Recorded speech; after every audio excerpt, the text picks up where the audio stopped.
Bonjour à toutes et à tous, je suis ravie de vous retrouver pour cet atelier numéro 6 de la saison 3 des ateliers de la transformation.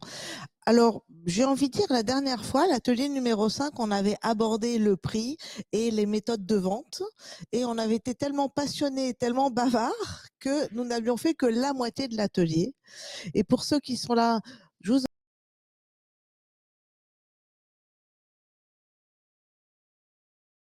continuerons la suite. Deux, trois modalités pratiques. Vous aurez évidemment les slides. Euh, il y a des replays. Je crois que c'est à peu près tout. Donc, vous connaissez les intervenants. J'ai la chance d'être accompagnée de Philippe Barré, de Julien Catanez. Et Julien va nous animer avec brio ce webinaire sur la vente. À toi, Julien. Merci Virginie. Effectivement, on est très, très heureux de vous retrouver après la période fiscale pour parler donc de la suite de ce webinaire sur la vente qui avait été très fructueux, qui avait donné lieu à beaucoup de discussions. On espère que ce sera la même chose aujourd'hui. Ce qu'on voulait faire d'abord, c'est comme d'habitude vous rappeler le principe des ateliers de la transformation. Normalement, vous connaissez bien le format, mais on rappelle à chaque fois. Ce sont donc des ateliers gratuits en présentiel et en ligne qui ont lieu depuis septembre 2021. Vous avez la totalité des replays sur la chaîne YouTube de l'Ordre de Paris ou sur le site internet de l'Ordre de Paris. Donc n'hésitez pas si vous avez loupé un épisode, et particulièrement aujourd'hui, on va quand même pas mal se référer, je pense, à ce qu'on a dit la dernière fois. Vous pouvez rattraper les épisodes manqués grâce à cette chaîne YouTube. Et il y a un livre blanc du full service qui a été rédigé suite à la saison 2. Et on peut dire qu'il y a un autre en préparation sur la on peut saison le dire, 3. on peut le dire. Donc, on va rentrer peut-être tout de suite dans le cœur du sujet avec les nouvelles missions et le prix.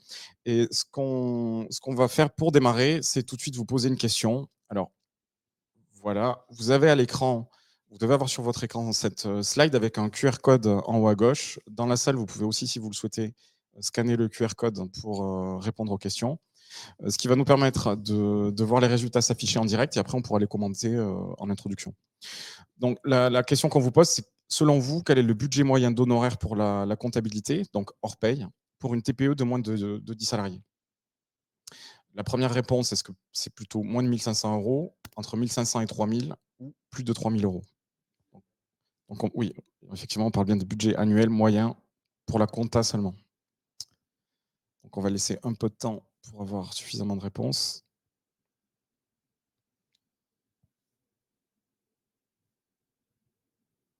On va laisser charger les résultats. Et après, Philippe, je te laisserai peut-être commenter ça. Tu veux l'intro? Ok, donc on a une douzaine de réponses là pour l'instant, avec quelque chose d'assez net, entre 1 500 et 3 000 €, d'après l'écrasante majorité des personnes qui ont participé au sondage. Les honoraires moyens d'un client pour un cabinet d'expertise comptable, c'est à peu près 3 000 € pour une TPE. En compta, moi j'avais aussi les payes, mais pas une TPE de 10 personnes, mais parce que une ou deux payes avec le juridique, c'est souvent 3 000 €. C'est ça que j'ai vu passer dans la documentation, monsieur. Probablement parce que la paye, c'est un des marchés pour lequel il y a eu la plus forte croissance des honoraires. Il y a 10 ans, la paye, c'était 20 €, 22 €, etc. Maintenant, on arrive dans beaucoup de cabinets, alors en région parisienne, plus et dans les grandes villes, plus, mais on arrive à des cabinets qui facturent, et notamment avec l'évolution des logiciels qui ont modifié leur mode de facturation, on arrive plus à 25-30 €. Et souvent, depuis, je sais pas, 5, 6, 7 ans, on vous constate que les charges sociales sont facturées séparément, les déclarations mensuelles ou trimestrielles selon la taille de l'entreprise, etc. Alors qu'avant, tout était compris dans le prix du bulletin. Mais du coup, le premier bulletin n'était pas du tout rentable. Et donc, du coup, les cabinets ont splitté le coût du premier bulletin en disant on fait le forfait presque normal bulletin, puis on ajoute le forfait charge administrative selon la périodicité, selon tout ça. Donc, on arrive à facilement 300, 400 € pour le premier salarié en paye, avec éventuellement en plus les charges sociales. Et puis après, ça correspond à 300 € de plus par salarié, en gros. Okay. Donc, ce chiffre-là, est-ce que tu peux nous expliquer, toi, ce qui t'évoque, ce qui t'inspire? Pourquoi tu as souhaité qu'on démarre par cette question-là? Alors, c'est moi qui suis responsable de cette question, effectivement. J'ai proposé, alors bonjour à tous, déjà, je suis ravi d'être là avec vous. Comme je suis tout seul aujourd'hui quasiment, je vais peut-être pouvoir en placer une. C'est sympa pour nous. Mais non, mais, non, mais on est transparent, on est transparent. Ok, j'ai fait potiche. Donc j'étais là et j'écoutais. C'était très sympa et je trouve que ce qui a été dit la dernière fois est très utile. Et si, comme le disait Julien, vous n'avez pas vu le séminaire, le webinaire de la dernière fois, n'hésitez pas à vous y référer parce que ce qu'on avait vu avec Cécile, c'était vraiment les fondamentaux de la fixation du prix. Alors qu'aujourd'hui, on va le décliner pour les nouvelles missions. Donc c'est bien de l'avoir fait finalement, ce qui n'était pas prévu, mais c'est bien de l'avoir fait en 2 fois. Alors ce que ça m'évoque, on en reparlera tout à l'heure, mais ça veut dire qu'une PME de moins de 10 collaborateurs, une TPE de moins de 10 collaborateurs, un expert comptable, on va se dire qu'en moyenne, c'est entre 1500 et 3000, donc disons, je sais pas, 2000, 2005.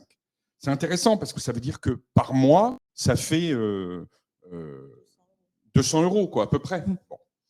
C'est très intéressant, on en reparlera tout à l'heure parce que je vais vous donner des exemples d'activités, de nouvelles missions pour des entreprises de moins de 10 salariés qui facturent des prix un peu différents. Et qu'évidemment, on est parfaitement capable de faire, et n'importe quel cabinet, je ne parle pas du cabinet qui a 500 ou 5000 collaborateurs, qui est un spécialiste de la cybersécurité ou de l'IA. Je parle du cabinet normal, voilà, qui a des collaborateurs normaux et des clients normaux. Quel teasing, Philippe. Une question pour ne pas y répondre, mais quel talent. Non, effectivement, non, mais c'est bien que tu précises ça. En un mot, pour résumer ce qu'on a dit la dernière fois et ce qu'on voit aujourd'hui, parce que là, on rentre tout de suite dans le dur. La dernière fois, on a parlé de les blocages pour parler prix aux clients, les aspects psychologiques, comment ne pas tomber dans certains pièges, etc. C'était très utile, mais assez général, pas spécifique à la profession. Et là, effectivement, l'idée d'aujourd'hui, c'est de voir de façon précise comment est-ce qu'on facture toutes ces missions dont on parle depuis 2 ou 3 ans maintenant. Comment est-ce qu'on fait pour les facturer, avec quel mode de facturation, comment on en parle et à quel prix. Voilà pour le contexte. J'enchaîne avec la slide suivante, avec une autre question qui avait été posée la dernière fois, qu'on avait commenté un petit peu la dernière fois, mais qui permet de replacer le sujet et tout ce qu'on va dire aujourd'hui. Donc, c'était la question de la salade en sachet. Vas-y. Non, rien. Les salades de Philippe, on y va. Donc, la question que vous avez, je te laisse après tout de suite la parole, c'est la question qui vous avait été posée à l'époque sur LinkedIn, c'était: est-ce que vous achetez plutôt de la salade en sachet, salade du maraîcher ou salade de votre jardin? Alors, c'était volontairement un petit peu énigmatique parce qu'on ne vous donnait aucun contexte avec cette question, mais ça permettait de tirer des leçons sur l'offre de service et la perception par le client. Et c'est ça qui était particulièrement intéressant. Philippe, si tu veux en dire 2 mots. Alors oui, effectivement, cette question de la salade en sachet, c'est un exemple. Alors, la présidente dirait que ça fait partie des choses dont je radote depuis 30 ans. Mais en fait, une des questions qui se pose très souvent, qui m'est très souvent posée dans les cabinets, c'est, prenons l'exemple du full service dont on parlait juste avant que l'émission commence. On se disait, l'avenir du full service, les volumes, qui va demander ça, quels sont les clients qui en auront besoin, etc. Et en fait, très souvent, les experts comptables avec qui je travaille me disent, mais personne ne va payer pour qu'on lui fasse ses factures. Avec l'histoire de la facture électronique, je dis beaucoup, je crois vraiment qu'il y a beaucoup de clients qui nous demanderont de faire ce qu'on appelle le full fact, c'est-à-dire qu'on gère pour eux de A à Z leur facturation, voire leur recouvrement. Et il y a beaucoup d'experts comptables, je dis bien d'experts comptables, pas de clients d'experts comptables, il y a beaucoup d'experts comptables qui disent non mais les clients ils ne vont pas payer, je facture déjà, combien on dit, entre 1500 et 3000 € par an d'honoraires pour la compta, ils ne vont pas remettre autant au pot pour avoir la même chose. Je veux dire, ils préfèrent le faire pour économiser 2000 ou 3000 € par an. Et donc, parce qu'ils savent le faire. Enfin, je veux dire, et si c'est un peu compliqué la facture électronique, ils vont s'y mettre. Et là, le problème, c'est que j'essaye de leur faire comprendre que leur point de vue n'est pas le point de vue de leurs clients. Eux, ils savent faire la facturation. C'est des gens qui sont dans l'administratif. Les experts comptables, ils connaissent parfaitement bien. Ils ont les bons outils, les bons logiciels, ils ont tout. Et puis en plus, par définition, s'ils sont experts comptables, ils ont une certaine appétence à tout ce qui est administratif, organisation, etc., etc. Quand on est électricien, boulanger, enfin pas boulanger parce que c'est du B2C, mais quand on est électricien, quand on est consultant, quand on est, que sais-je, quand on a une TPE et qu'on a une TPE de, je sais pas, 5, 6, 8 collaborateurs et qu'on bosse toute la semaine parce qu'on a beaucoup de travail et que c'est notre métier, etc., et qu'on aime ça, on n'a pas forcément envie le samedi et le dimanche de faire sa facturation.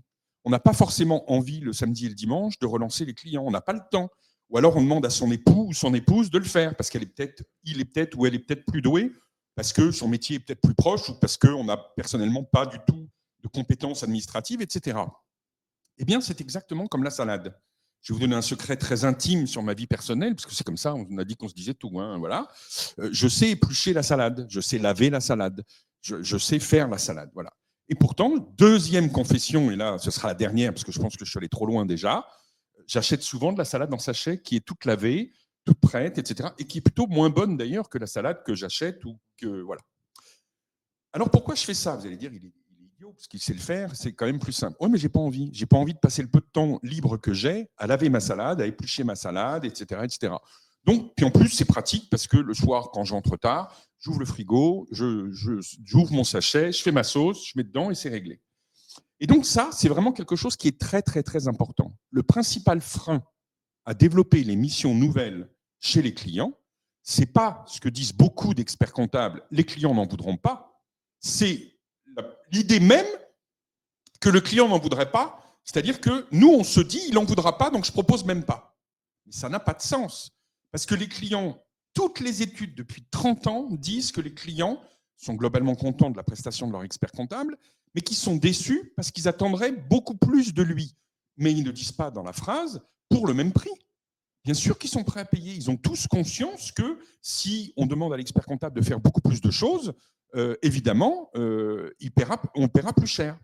Si on regarde les chiffres, qui sont des vrais chiffres constatés sur mon marché et dans mon supermarché, ça veut dire que dans la salade fraîche achetée, on la paye 4 € le kilo. Dans le sachet acheté au supermarché, on la paye 16 €, 15 €, 16 €. Ça veut dire qu'on paye 4 fois plus cher la salade, qui est le même produit, et peut-être probablement moins bon, mais qu'on est prêt à payer 3 fois le prix du produit pour le service. On est d'accord. Ça veut donc dire qu'ils attachent que les clients, il y a 20 ans, il y avait une marque qui vendait de la salade en sachet. Aujourd'hui, il y en a 10, et en plus, il y a les carottes râpées, les radis, je peux vous donner tout. Il y a les carottes, les radis, il y a Parfois, tu as un mélange. Tu as carottes, et maintenant, tu as des betteraves. mélanges. Et maintenant, ils ont tout épluché, ils ont mis une petite sauce au milieu pour l'apéro. Voilà. Ce qui fait que tu économises 1 heure à éplucher tous tes légumes, tes machins et tes trucs. Bien sûr, moi, mes parents, ils appellent ça de la salade de feignant. Et ils ont raison. C'est de la salade et je suis un feignant. Donc, ils ont raison. Mais ce que je veux dire, c'est que ça marche. Il ne faut pas vendre des produits qu'on achèterait nous. Ce n'est pas l'objectif. L'objectif, c'est que nos clients achètent. Et donc, vraiment, avant de rentrer dans la problématique du prix, sur laquelle on va revenir en 2 minutes, en introduction, on voulait vraiment insister sur le fait que les missions de demain, ce n'est pas des choses complètement délirantes, ce n'est pas de la cybersécurité. Bien sûr, ce sera de la cybersécurité pour 1 ou 2% des cabinets. Bien sûr, ce sera de la gestion de patrimoine pour 5 ou 10% des cabinets. Bien sûr, ce sera de la RSE, etc., pour 5-10% des cabinets.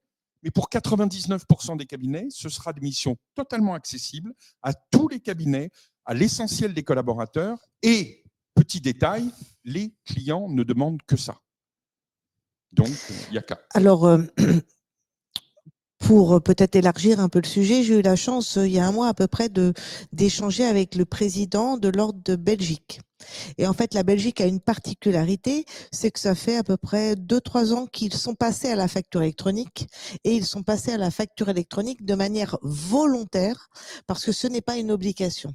Et donc, je demandais au président de l'Ordre de Belgique, et qu'est-ce qui s'est passé pour le chiffre d'affaires de vos cabinets? Il me répond du tac au tac, on s'attendait à une baisse du chiffre d'affaires, mais on a tout de suite eu une augmentation parce que nous avons proposé de nouvelles missions assez rapidement, de full service en fait.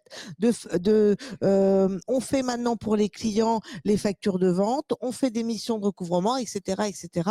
Donc je pense que si nos copains belges ont réussi, pour nous ça va être J'espère que le président de Belgique n'écoute ne pas. regarde pas, oui. Ça va me coûter une boîte de chocolat encore. Donc effectivement, ça c'était pour la salade maraîcher, salade en sachet. La question qu'on peut se poser, c'est quel est l'équivalent dans la profession de la salade du maraîcher et de la salade en sachet? on a un peu la réponse avec cette cartographie. Voilà, alors cette cartographie, vous pouvez la retrouver dans l'étude des moulins qui est sur le site des moulins. Il y a toutes les explications évidemment qui vont derrière. C'est un schéma de l'ensemble des missions que les cabinets qui s'ouvrent, qui sont possibles, accessibles aux cabinets d'expertise comptable. Donc en gros, pour comprendre, vous avez en axe des ordonnées le prix. Plus on monte, plus le prix est élevé, plus on descend, plus le prix est faible. Et en axe des abscisses, vous avez la différenciation. Plus on est à gauche, plus on est sur des missions banalisées, classiques, traditionnelles, plus on s'éloigne de l'axe des ordonnées, plus on se différencie, plus on s'éloigne du territoire habituel des experts comptables. Évidemment, les principales missions, ce sont des missions de production, celles que l'on a occupées depuis, enfin que l'on exploite, sur lesquelles on travaille depuis la nuit des temps, qui effectivement consiste à produire. Donc les missions de production, ce sont des missions liées à une obligation légale en matière comptable, fiscale, sociale, juridique. On est sur une mission pour laquelle le client n'a pas le choix, puisqu'il est tenu par une obligation et qu'il ne sait pas remplir cette obligation seul. Donc là, en fait, on le soulage d'une corvée et on ne lui apporte pas de valeur ajoutée, on le sait, mais on est absolument indispensable. Et il ne faut pas rougir de faire ces missions, bien au contraire, parce que sans nous, les entreprises sont totalement paralysées, elles ne savent pas faire.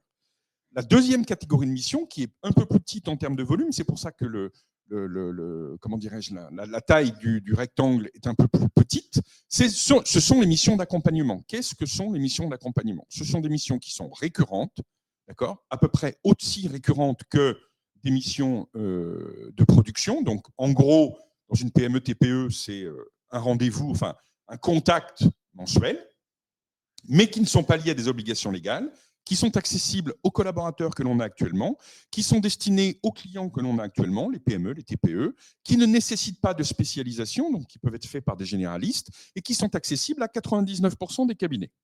Voilà. C'est le full service, Philippe? Alors, dans l'accompagnement, il y a deux catégories de missions d'accompagnement.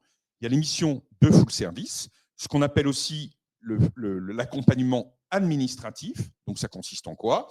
Faire la facturation, accompagner sur la facture électronique, faire le recouvrement des clients, payer les fournisseurs, mais aussi passer quelques heures par mois pour faire entre guillemets, de l'office manager, c'est-à-dire répondre à tous les courriers que l'entreprise reçoit, gérer les problématiques de lien avec les organismes, les différents organismes, les impôts, les organismes sociaux, etc. Ça peut être aussi de l'accompagnement RH.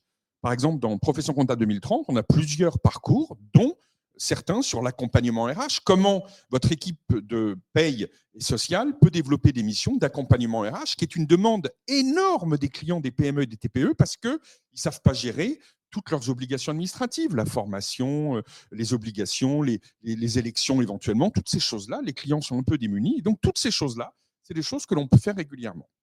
La troisième catégorie de missions, ce sont les missions de conseil. Alors, vous voyez, le rectangle se rétrécit et il monte en hauteur. Ça veut dire que le prix augmente et il se décale sur la droite. Ça veut dire qu'on s'éloigne du métier traditionnel de l'expert comptable. Qu'est-ce que c'est que le conseil?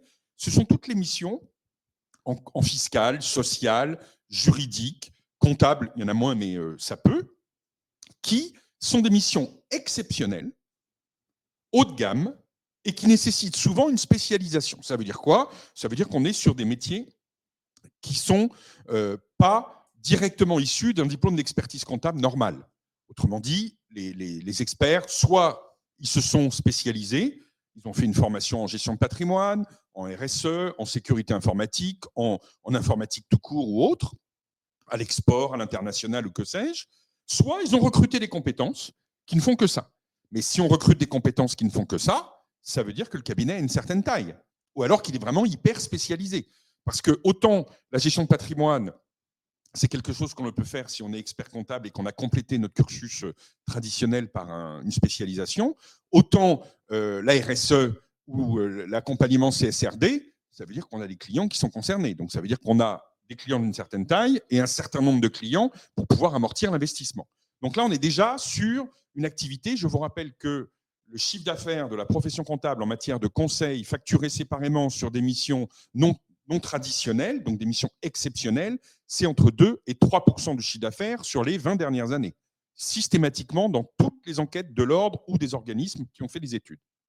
Dernière catégorie de missions, elle est totalement marginale, pour ne pas dire confidentielle. C'est ce qu'on appelle le hors-piste. Donc là, on est vraiment sur des missions qui ne sont pas liées à la fiscalité, au social, qui peuvent être des missions vraiment, je dirais, de conseil. Alors c'est du conseil également, c'est de l'exceptionnel également, ça nécessite une vraie spécialisation et c'est souvent fait par des gens qui ne sont même pas experts comptables ou alors des experts comptables qui ont vraiment changé de métier. Ça peut être, que sais-je, je vous dis, de la cybersécurité, des choses comme ça, où là on est vraiment sur une vraie expertise que l'on a acquise, ou alors ça peut être de l'assurance, ça peut être de la prévoyance, ça peut être des choses, de l'accompagnement retraite ou des choses comme ça, où on est vraiment sur des métiers qui sont passionnants, mais qui ne sont pas directement liés à notre cœur de métier. Donc là, ça pose bien les termes du sujet de toute la conversation qu'on va avoir aujourd'hui, parce qu'on va faire référence à ces concepts en production, tout le monde voit bien ce que c'est, mais d'accompagnement et de conseil, on va en reparler, parce qu'à chaque fois, on essaiera de mettre en face des modes de facturation adaptés, essayer de décrire quelle est la bonne façon de facturer chaque type de mission. Donc là, effectivement, c'est la cartographie. La question qu'on peut se poser, c'est est-ce que les clients réellement sont prêts à payer? C'est ce que tu disais, c'est l'objection, la première objection qui vient dès qu'on aborde ce sujet. Il y avait cette citation, enfin, ou ce témoignage, peut-être on peut dire. Oui, c'est ce témoignage de quelqu'un qui est un ami, qui n'est pas mon client. Et quand on avait fait une enquête il y a quelques années auprès de chefs d'entreprise pour savoir ce qu'ils pensaient des honoraires des experts comptables et autres, ce client m'avait dit j'ai globalement rien à dire aux honoraires de l'expert comptable. J'ai un regret, c'est qu'il ne s'occupe pas assez de moi, il ne m'apporte pas assez de services. Et évidemment, je serais prêt à payer beaucoup plus cher. Ça fait des années que je lui demande de m'accompagner pour ma retraite ou pour savoir m'aider à vendre mon entreprise ou autre. Et j'ai beau le solliciter, bon, bah, il me dit qu'il me rappelle, il ne me rappelle pas. Voilà. Donc, en fait, cet exemple-là, alors je l'ai mis lui parce que c'est quelqu'un que je connais très bien, et en fait, il s'est vraiment livré, etc. Et en fait, c'est ce que nous ont dit des quantités et des quantités de chefs d'entreprise. Et d'ailleurs, quand on regarde les études de l'ordre des experts comptables, la question systématiquement, c'est qu'est-ce que vous pensez des honoraires de votre expert comptable? Et globalement, on lit un peu rapidement la réponse. Mais la réponse, c'est souvent, c'est pas que c'est cher pour ce que c'est. Autrement dit, je serais prêt à payer beaucoup plus cher si j'avais du service. D'accord? Mais aujourd'hui, finalement, je n'ai pas vraiment de service. Le vrai service, il est rendu à l'État, aux administrations, aux organismes sociaux, etc. En fait, on travaille pour l'alias fiscal, la TVA, les charges sociales, etc. On ne travaille pas vraiment pour notre client. Et le client, lui, il est prêt à payer si on travaille vraiment pour lui. Et la demande est énorme. Ce qui me rappelle ce qu'on a dit la dernière fois avec les différents types de besoins des chefs d'entreprise. Donc, il y avait les besoins exprimés et les besoins non exprimés. Et Cécile disait, en fait, il faut répondre à des besoins qui ne sont pas exprimés. Et donc, parce que en lisant ça, on peut se dire, en plus, il s'appelle Monsieur Gentil, donc on peut se dire, tous mes clients ne sont pas forcément gentils, c'est le cas de le dire. Et il y a pas forcément, ils disent pas tout ça. Mais peut-être qu'on n'a pas eu la discussion ou qu'on n'a pas ressorti cette demande ou ce besoin non exprimé. Il y a peut-être ce sujet-là. Il y a une appétence et il y a une volonté en fait d'échanger avec le client. Alors l'expert comptable l'a souvent, le collaborateur l'a peut-être un peu moins, surtout s'il a un portefeuille de 40, 50 dossiers à gérer et que son taf c'est de sortir de la TVA et parler en fait de la pluie et du beau temps avec le client et ensuite de la pluie et du beau temps de l'entreprise du client, c'est-à-dire le niveau d'activité. J'ai l'impression que nos collaborateurs ont peut-être oublié et n'ont pas l'appétence pour faire ceci. Et c'est le premier pas pour comprendre les besoins du client et évidemment les décrypter, en fait. Parce que le client, souvent, il ne sait pas ce dont il a besoin. Et donc, c'est pas qu'il ne veut pas l'exprimer, mais il ne sait pas. Moi, j'avais eu des discussions avec des clients, avec une entreprise en expansion. Ils me disaient, oui, Virginie, j'aimerais un tableau Excel pour le suivi de ma trésorerie, et c'est ça, et bidule. Je lui ai sorti. Il m'en parle encore 10 ans après, il m'en parle encore. Il me dit, je lui ai répondu, bon, ça, tu vois, c'est de la compta d'épaissir ce que tu es en train de faire. Je pense que tu as plutôt besoin de ça et de ça. Et il était ravi que je lui réponde comme cela en lui disant que son tableau Excel de recettes dépenses, quand la boîte a commencé à faire 2-3 millions d'euros de chiffre d'affaires, c'était plus le sujet. Et c'est vrai que les clients ont besoin de cet aiguillage parce que nos clients, souvent TPE, PME, sont un peu comme nous, parfois des chefs d'entreprise qui grandissent et ils ont besoin de cet apprentissage et on est là à côté. Ça me rappelle cette phrase d'Henry Ford qui est connue, mais que j'aime beaucoup, c'est « Si j'avais demandé à mes clients ce qu'ils voulaient, ils m'auraient répondu un cheval qui court plus vite ». Parce que le client, et ça c'est très important ce que tu dis Virginie, le client ne peut pas deviner quelque chose qu'il ne connaît pas. Et donc, il ne peut pas deviner qu'on peut lui apporter des tableaux de bord, on en reparlera tout à l'heure, il y a des officines qui se sont créées qui ne font que de l'accompagnement de gestion pour les TPE de moins de 10. Et alors, très souvent, les experts comptables, j'avais une formation la semaine dernière de la Performance Academy, et donc j'ai donné cet exemple. Et il y a une expert comptable dans la salle qui me dit, mais moi, j'ai un client qui est allé dans une de ces officines pour qu'on l'accompagne en gestion. Elle me dit, j'étais folle de rage. Je n'ai pas compris. Je dis, mais et elle l'a très mal pris. Elle a dit, si c'est comme ça, tirez-vous et prenez votre dossier. Il n'a qu'à faire toute la compta. Je dis, non, mais le problème, il n'est pas là. Il est juste qu'il ne savait pas que vous pouviez le faire. Il ne savait pas, le client, que vous pouviez lui proposer cette prestation.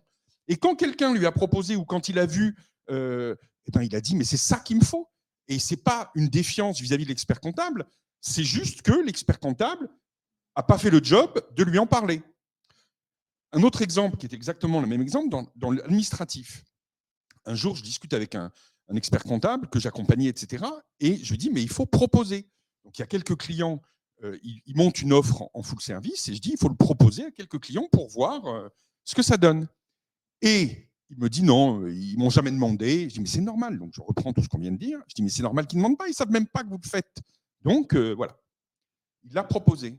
Et la fois d'après, quand je le vois, il me dit, mon client m'a répondu, ça fait 20 ans que j'attendais une proposition comme ça, mais je me disais, jamais personne me proposera un truc pareil.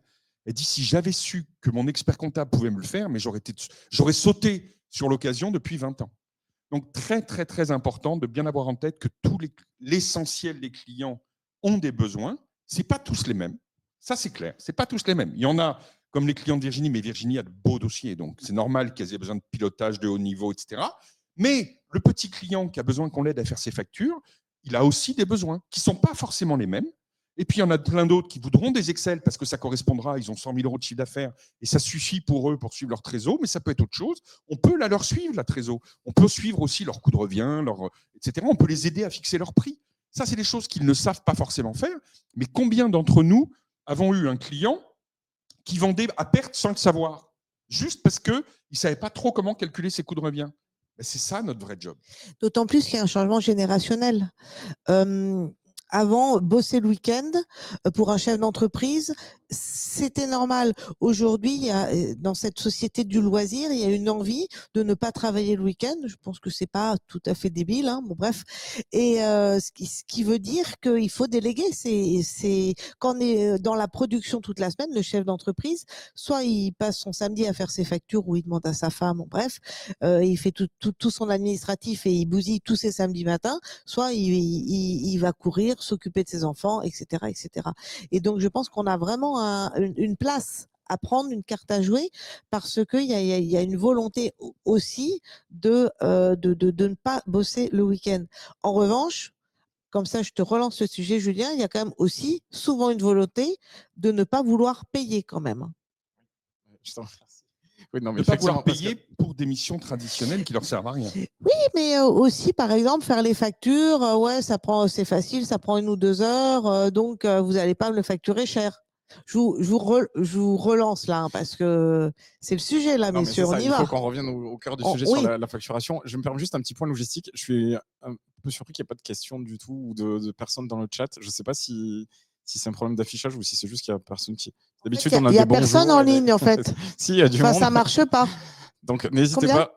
Oui, 130, voilà, donc je vois le compteur. Mais... Ouais, vous pouvez nous dire bonjour, parce que nous, on est stressés là. En tout cas, ça se veut interactif, donc n'hésitez pas à réagir. Et s'il y a des questions, n'hésitez pas à les poser pour qu'on puisse les prendre en direct. Hein. Enfin, on les prendra au fur et à mesure. Donc, j'avance, puisque le but, c'est quand même de sortir de là avec comment je facture, à quel prix et avec quel mode de facturation.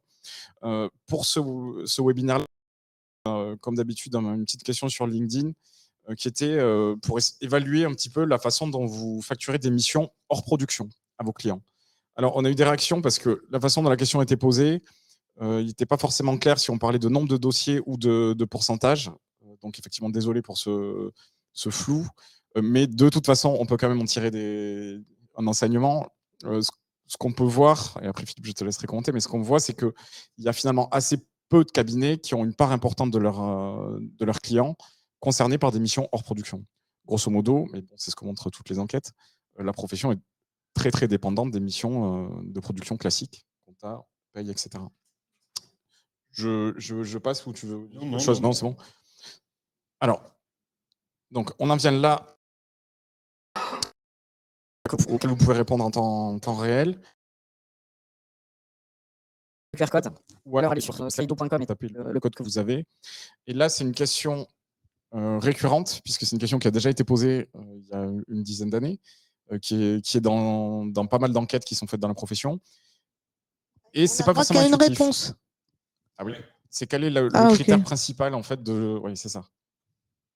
Quel est le critère principal qui est pas forcément intuitif en fait. On va voir les résultats, mais qui est pas.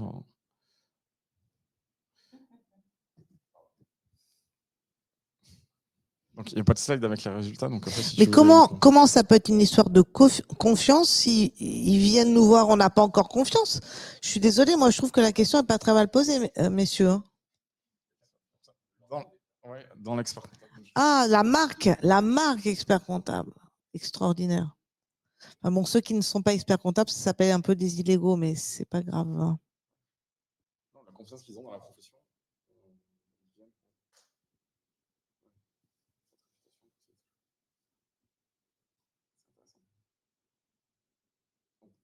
Là, ce que je vois, non, c'est ça. Donc, personne n'a répondu. Vos honoraires, c'est intéressant. Bon, on va se coucher, non?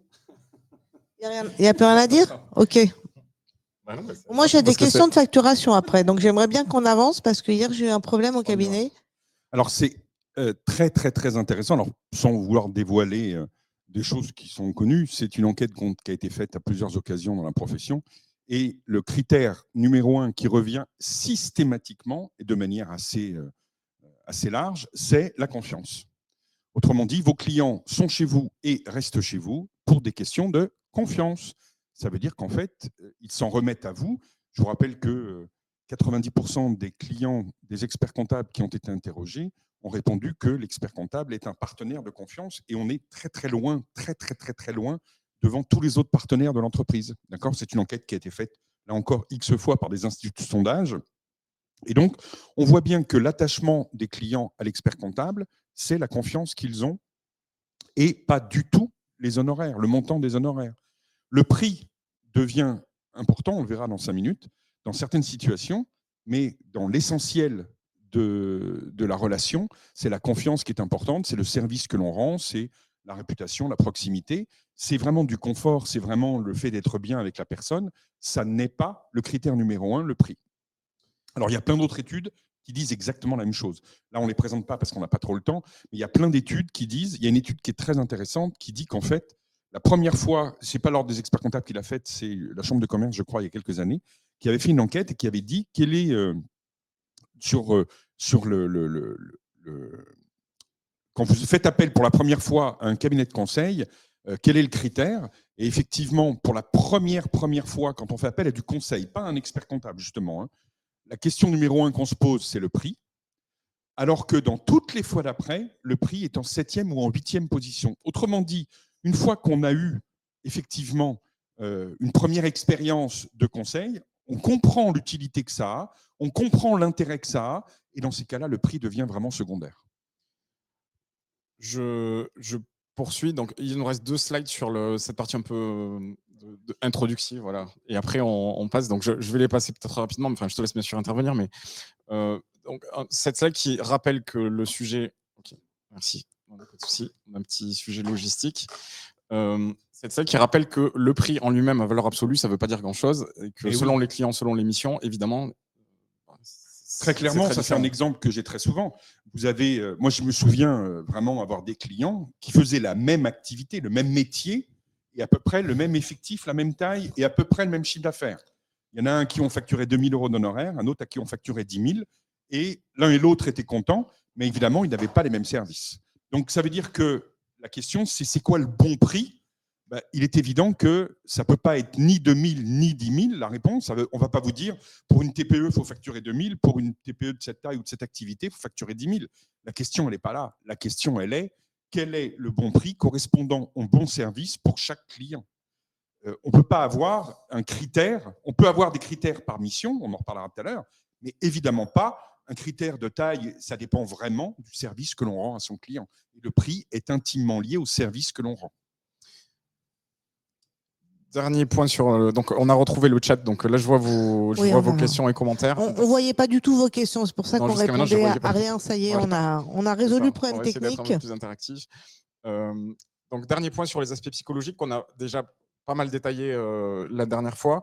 Mais effectivement, on ne peut pas tout facturer de la même façon. Et selon le type de mission et ce qu'on apporte au client, on va être dans déjà un mode de facturation différent. C'est la différence entre l'essence et l'iPhone. Voilà, c'est un exemple qu'on a cité la dernière fois. Plus on est utile, plus on est dans le service, plus on est dans la proximité, plus on est dans l'affect, plus le client est prêt à payer parce qu'on lui rend un service. Plus on est dans le standard comparable, non différencié d'un prestataire à l'autre, et là on fait du minimum obligatoire, c'est-à-dire de la liasse fiscale, de la tenue de compta, moins le client a envie de payer. Mais il ne faut pas se dire que parce qu'un client n'a pas envie de payer pour une liasse fiscale ou une TVA, ça veut dire qu'il n'aura jamais envie de payer pour rien. Ça veut dire que moi, très concrètement, si je suis en tant que client, il y a des choses sur lesquelles je suis prêt à payer parce que ça me rend vraiment un service, alors qu'il y en a d'autres. Mon essence, je prends celui qui est le plus près de chez moi ou celui qui est sur ma route. Et quand je suis en déplacement, si je vois une station essence, je m'arrête. Et puis voilà. Là, je veux dire, je n'ai pas envie de payer le prix fort ou n'importe quoi parce que l'essence, c'est l'essence et ça ne me sert à rien. Il n'y a pas de différenciation. Si par contre, à l'inverse, je m'achète une voiture, mais même sans aller jusqu'à la voiture, si j'ai envie de m'acheter quelque chose qui me fait plus plaisir ou qui m'est plus utile, évidemment, le prix est moins stratégique dans mon critère de choix et dans mon critère d'achat. Là, à ce stade du webinaire, si je me mets à la place du cabinet qui se dit bon, j'assiste à ça pour comprendre ce que je dois changer dans mon mode de facturation, est-ce que là, on dit que c'est pas la peine de se battre sur les missions de production, sur le tarif des missions de production? C'est pas la peine, oui et non. C'est-à-dire qu'il faut évidemment gagner sa vie, c'est-à-dire ne pas avoir des prix qui sont en dessous parce qu'on voit des cabinets qui commencent à casser les prix. Alors, si ils restent au-dessus de leur coût de revient et que tout va bien, pourquoi pas? Mais le problème, il est est-ce que le fait de gagner des parts de marché, entre guillemets, d'entrer des clients est plus important que d'avoir des marges suffisantes pour avoir des collaborateurs compétents? Parce qu'après, évidemment, qui dit prix dit rentabilité. Qui dit rentabilité dit, au sens large, investissement. Investissement dans les outils, investissement dans les hommes, investissement dans le service que l'on va rendre aux clients, dans la formation, dans l'accompagnement, etc. Et ça, c'est très important. On assiste dans certains cabinets à une baisse des prix pour attirer les clients. Mais attention, qui dit baisse des prix dit qu'on n'a pas forcément les moyens d'avoir des collaborateurs de bon niveau ou des collaborateurs qui vont rester. Quand on a un collaborateur qui est à peine capable de faire un mail sans faute d'orthographe et qui écrit au client, souvent on est un peu hébété en lisant les mails, est-ce qu'honnêtement vous pensez que vous donnez la confiance que le client recherche pour développer des nouvelles missions?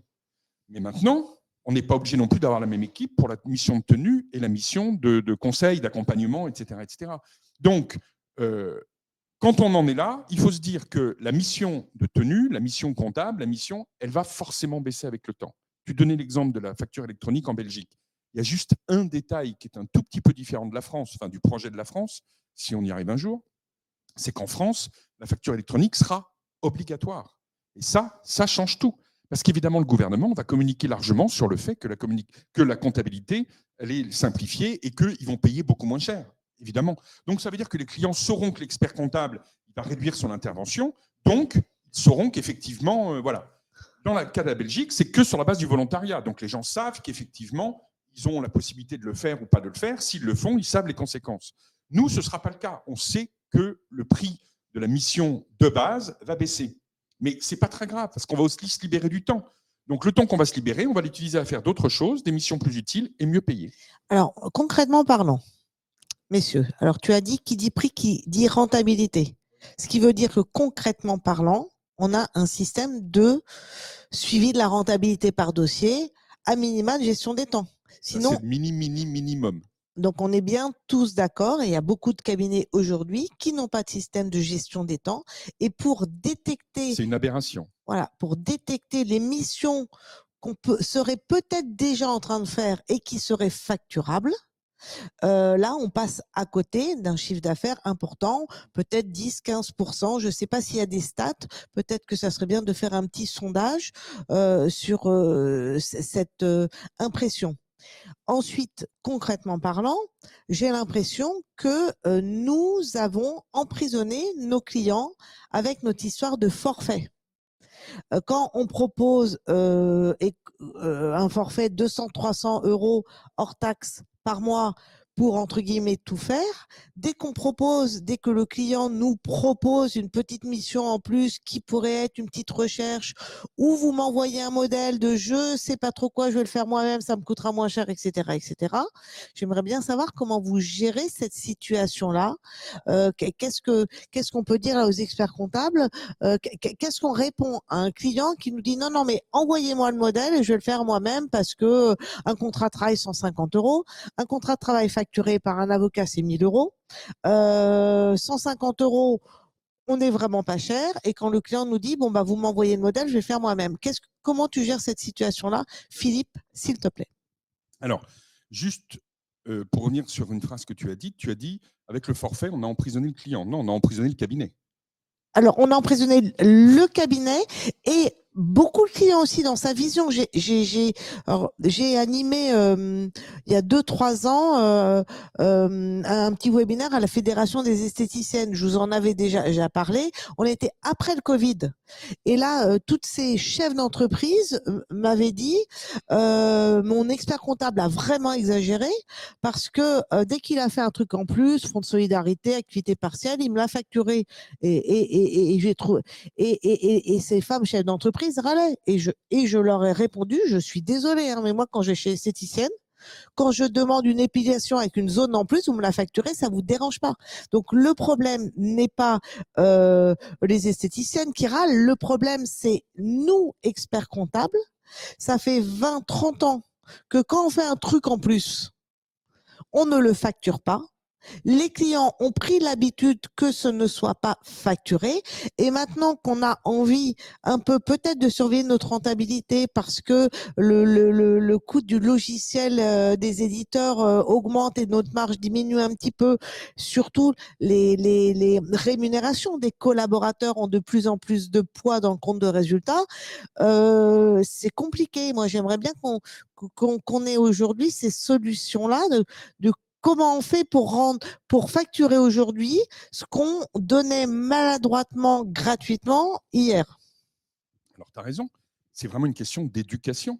C'est-à-dire que quand on a fait pendant 10 ans tout compris, c'est le forfait tout compris habituel, bah, évidemment, dans tout compris, il y a tout et il y a compris. Hein. Donc, quand il a besoin d'un petit truc en plus, d'une déclaration, d'une attestation, d'un contrat de travail, bah, c'est compris.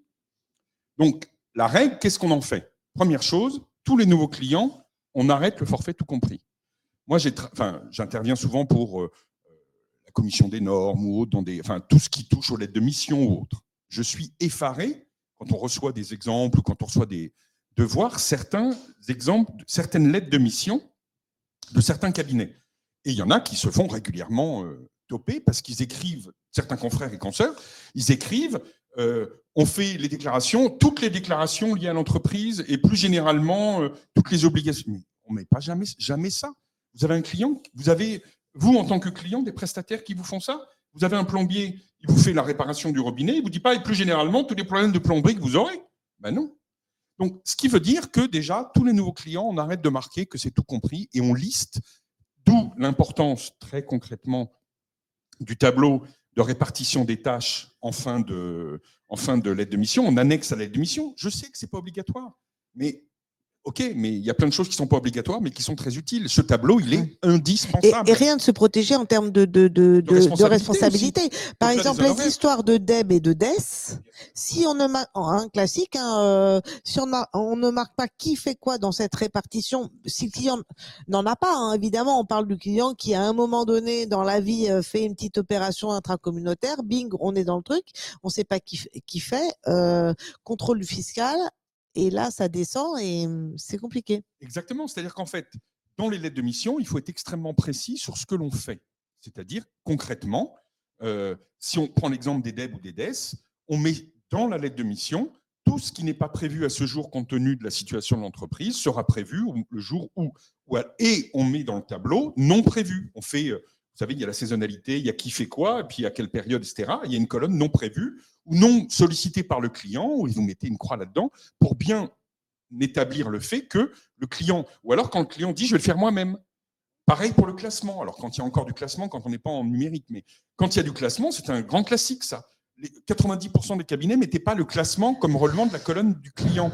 Et après, ils râlaient parce que non, mais le classait classement pas. d'hier, c'est l'envoi par mail aujourd'hui, avec des clients qui nous envoient par mail du bon de commande, du n'importe quoi. En fait, le mail n'est pas classé entre guillemets. De toute manière, les problèmes d'hier restent les problèmes d'aujourd'hui. Et c'est vrai que c'est pas la même chose que de capter à donner comme ça. Je vais vous donner un exemple de classement, entre guillemets, du nouveau classement.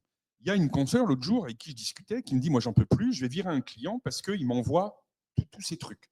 C'est du mail, c'est du machin, c'est du SMS, c'est du... Elle dit, j'en peux plus, je lui dis 10 fois d'arrêter parce que j'en peux plus de recevoir ces mails dans tous les sens, rien n'est organisé, et il continue. Elle dit, je vais le virer. On discute, on prenait un café tous les deux.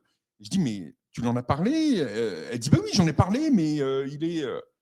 Je dis, pourquoi tu ne lui proposes pas une mission de full service où tu envoies quelqu'un 2 heures par semaine pour récupérer toutes ces pièces, tous ces machins, tous ces trucs, et au lieu de le quitter, de le virer parce qu'il ne respecte pas les règles, de l'aider à respecter ces règles.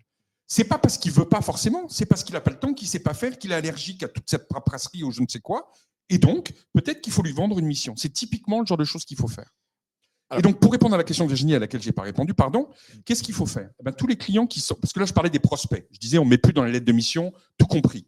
Les anciens clients, il va falloir leur parler. Mais n'importe comment, il va falloir leur parler avec l'automatisation. Il va falloir repenser complètement le mode de facturation.